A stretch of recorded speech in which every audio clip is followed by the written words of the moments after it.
ndaje noneho kugira ngo twige unit 4 cyangwa se chapitre ya 4 kuri module ya mbere ariyo twita social psychology, niyo tugiye kwigana uyu munsi. Mbere yuko dutangira unit social psychology, ndagira ngo tubaze dusobanukirwe byonyine ngo what is a psychology. So the psychology is the scientific study of the behavior and the human mental process. Is scientific which deals or which study about the behaviors and the human mental process. No kuvuga ngo ubundi psychology byonyine navuga ngo nukwiga umuntu uko ateye, uko atekereza, imenya muntu. That is psychology. So none tugiye kwiga social psychology. Tukivuga social itawumva ko ari rusange. No tugiye kwiga how society lives, how society think, and what behavior of society. That is social psychology as we are going to discuss about. So reka rero dutangire n'isomo ryacu ry'uyu munsi, social psychology.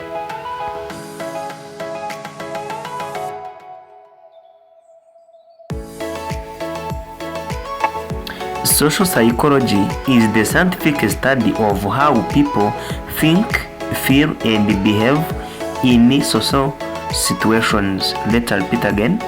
Social psychology is the scientific study of how people think, feel, and behave in social situations. Nukuvuga noneho n'ukwiga ngo uko abantu batekereza, uko se biyumva, ndetse n'uko bitwara muri rusange, cyangwa se in a community, in a social. Ese abantu batekereza bate, mbese biyumva bate, bitwara bate se, imico yabo muri social situations or muri generalizations. Here we have concepts or terms used in social psychology. So let's study of these terms. Dufite rero amagambo hano akoreshwa muri social psychology. Reka duhere kuri irya mbere ari ryo social behavior. Social behavior. This term refer to the behavior shared by the individual's members because of interaction within them. Example, shaking hands, hugging each other, and so on. So social behavior nukuvuga ngo ni imico y'abantu runaka. Social behavior, ese aba bantu bitwara gute, imico yabo. That is what we call social behavior. Ukavuga ngo ese Burera bitwara uku, mu Rwanda bitwara uku, mu Majyepfo bitwara uku, imico y'Amajyaruguru, imico se ya Kenya, Tanzania. Ariko tukamenya ngo social behavior uyibona when you interact with them, iyo ubagezemo. Ngo ushobora kugenda ukagera nko mu bazungu ukabona mu Rwanda ukatumenyereye guhoberana cyangwa se gusuzanya duhana ibiganza, noneho ugeze muri Amerika usanga bakoresha shaking hands, barimo bapepeya. That is a social behavior. Ushobora kuza uvuga ngo muri Amerika nabonye basuhuza bakoresha gupepera. That is social behavior. It refers to the behavior shared by society members. Nuvuga ngo ni imico wagaragarijwe n'abatuye cyangwa se n'abagize iyo society because of interaction within, kubera ko wagize gute, wabinjiyemo cyangwa se wabatuyemo. That is social behavior. The second, we have social influence. Social influence. This is the process by which an individual's attitudes, beliefs, or behavior are modified by the presence or action of others. Let me repeat again. This is the process by which an individual's attitudes, beliefs, or behaviors are modified by presence or action of others. Wow. Nukuvuga noneho social influence ni igihe imyitwarire, cyangwa se imyizerere y'umuntu umwe ihinduwe cyangwa se igenwe n'abandi, byaba ibyo bakora yaba se uko mbega ni igihe noneho wowe uhinduwe n'abandi bantu. That is social influence. Urugero ugeze reka dufate mu Bugesera, abahazi abaho bakunda kugenda ku magare, uvuye iwanyu badakunda kugenda ku igare, ufasha umuco wo kugenda ku igare, ugeze n'ahandi wumva warigenda. That is a social influence. Uwo ni umuco wafashe kuko wageze ahandi hantu, nibyo uhinduye.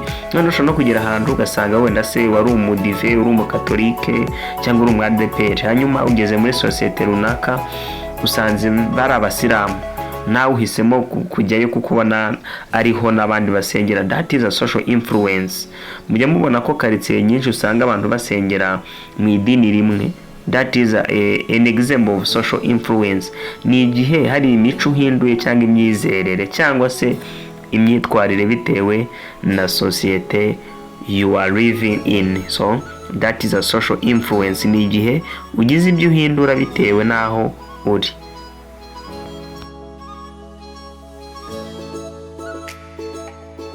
Reka dukomereze kuri persuasion. Persuasion is the process by which a person influences another to change his attitudes by communicating him or her certain messages. Persuasion depends on 3 factors: the communicator, the message, and the audience. So persuasion ni igihe umuntu ahinduye abandi gukora cyangwa se gukunda ibikorwa bye. An example, ariko hano baduhaye factors that leading to this perception or persuasion. Persuasion hari factor zigomba kuba kugira ngo habeho persuasion, kugira ngo ngiye umwe nkundishe cyangwa mpindure abantu runaka. Iya mbere habaye communicator, habaye wa wundi utanga amakuru, the message icyo atanga, and the audience abagiteze iki amatwi. Example, advertisement. Iyo uri kwamamaza uratangira mfite imashini nziza iprocessinga biki n'ibiki yerere, habanje kubaho communicator, ubwo ni wa wundi watanze amakuru, habaho na message icyo ari kubabwira. The third is audience, abamuteze amatwi. Iyo bamaze kumutega amatwi bakamwumva bakemera ibyo ababwiye, that is the persuasion. Ni igihe umuntu umwe akundishije abandi ikintu runaka. Tuvuye kuri social influence, igihe abantu benshi bagukundishije kimwe. So noneho tugarutse kuri persuasion, ni igihe umuntu umwe noneho akundishije abandi ikintu runaka. That is persuasion. Reka dukomeze kuri peer pressure. Kako abenshi dukunda no kugakoresha peer pressure. Mbere yuko dukomeza kuri peer pressure, ariko reka manze ngusabe ukore subscribe kugira ngo andi masomo nzajya ntango uzajya ubasha kuyabona, nanjye kandi untera inkunga nimba ari icyo nagufashije rwose. Subscribe, comment na share byabasawa n'abandi nabo bakagera bate bakiga. Reka rero nimba umaze gukora subscribe dukomeze kuri peer pressure.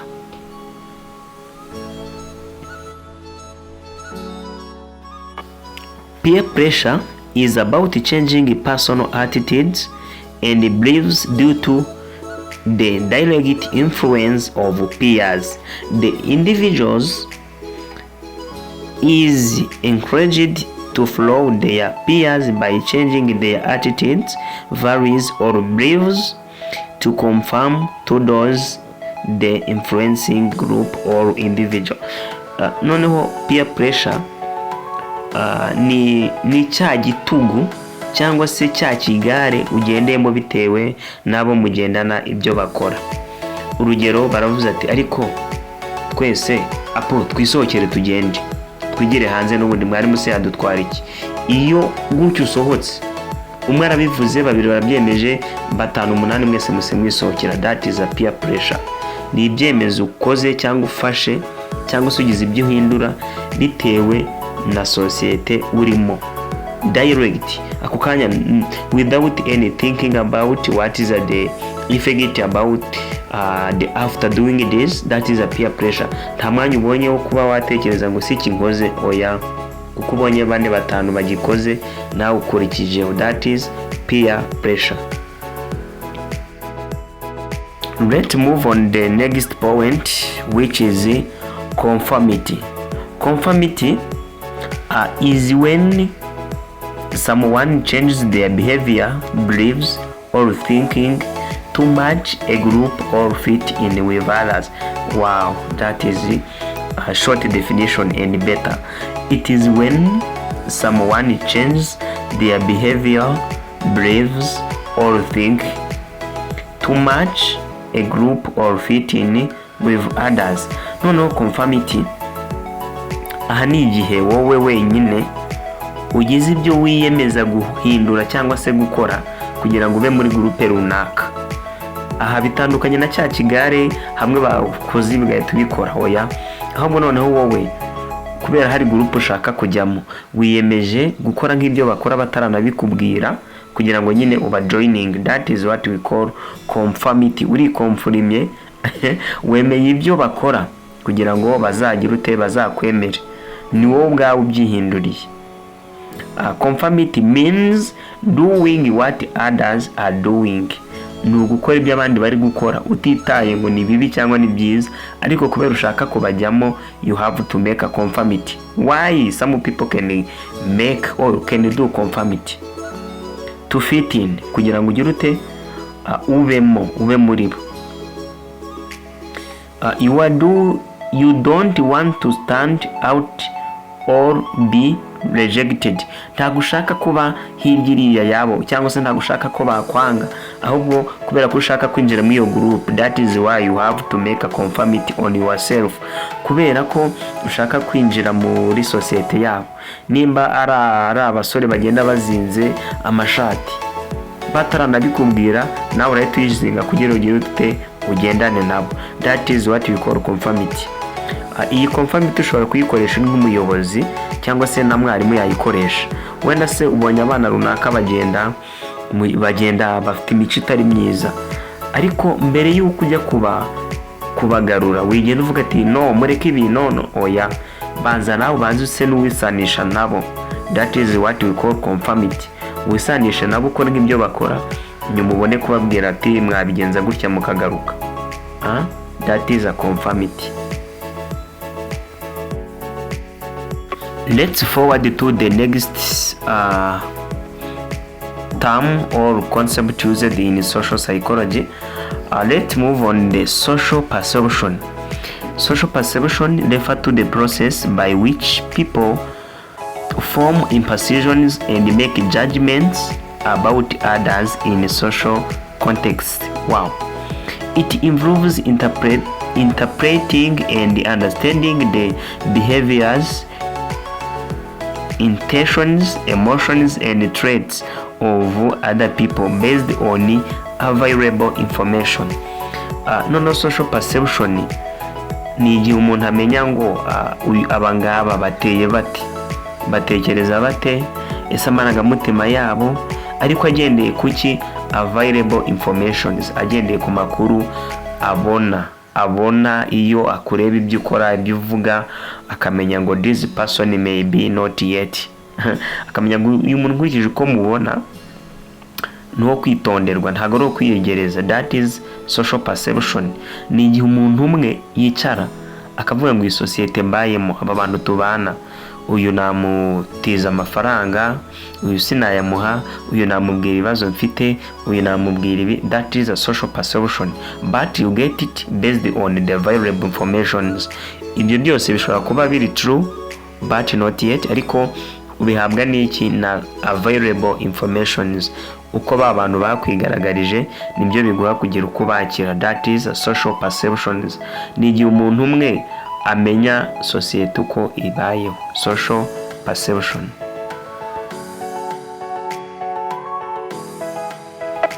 Here we have social loafing. Social loafing is a psychological phenomenon where individuals put in less effort when working in a group compared to when they work alone.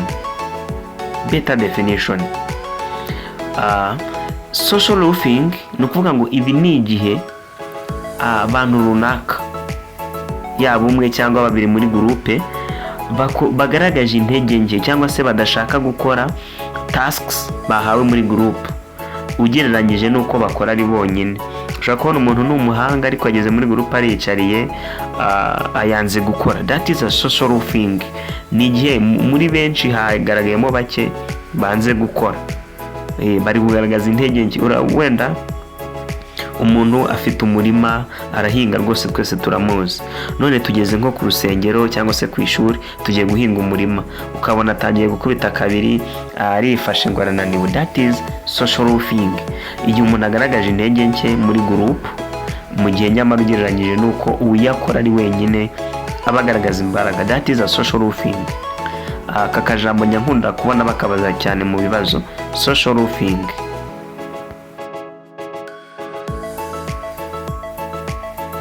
So let's continue to the social facilitation.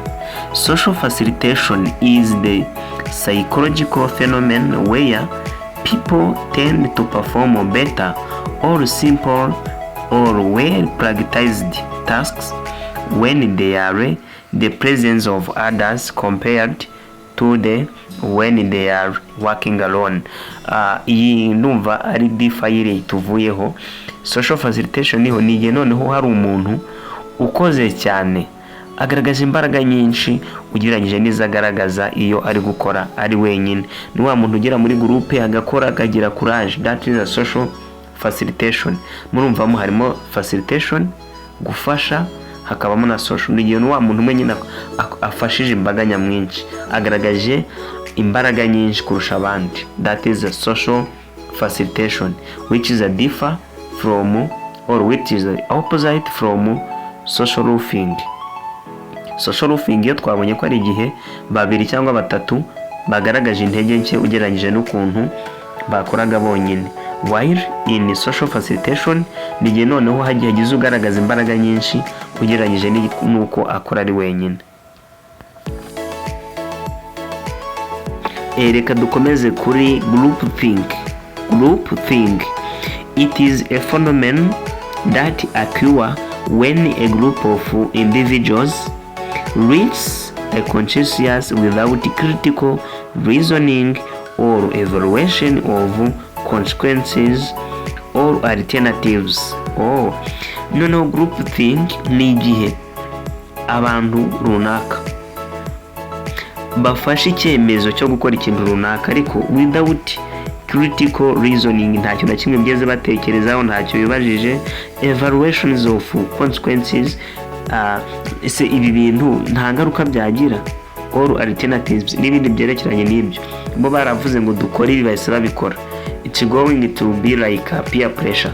A group yaravuze ngo dukore ibi without any reasoning about what the decision are going to make.